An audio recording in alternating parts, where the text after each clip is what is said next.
ជំរាបសួរនាងខ្ញុំវិជ្ជបណ្ឌិតបេបូរ៉ានីឯកទេសផ្នែកជំងឺទឹកនោមផ្អែមនិងជំងឺក្រពេញក្នុងទិវានៃថ្ងៃនៃការយល់ដឹងអំពីជំងឺទីរ៉ូអ៊ីតនាងខ្ញុំសូមចែករំលែកនៅសារមួយចំនួនទាក់ទងនឹងជំងឺក្រពេញទីរ៉ូអ៊ីតក្រពេញទីរ៉ូអ៊ីតជាសរីរាង្គមួយនៅពីមុខបំពង់កមានទំហំតូចប៉ុន្តែមានតួនាទីបញ្ចេញអរម៉ូន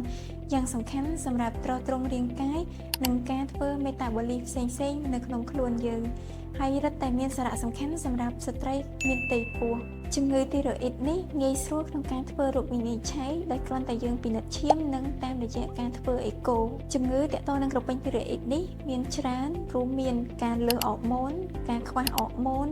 ជំងឺពកកជំងឺដុំសាច់និងមានជំងឺមហារីកផងដែរដូច្នេះក្នុងករណីដែលមានរោគសញ្ញាឬមន្ទិលសង្ស័យទាក់ទងនឹងជំងឺក្រពេញទីរ៉ូអ៊ីតនេះសូមអញ្ជើញមកទទួលនៅការព្យាបាលឬពិគ្រោះជាមួយនឹងគ្រូពេទ្យឯកទេសដើម្បីធ្វើរោគវិនិច្ឆ័យឲ្យបានត្រឹមត្រូវនិងទទួលបាននូវការព្យាបាលមួយដ៏មានប្រសិទ្ធភាពសូមអរគុណ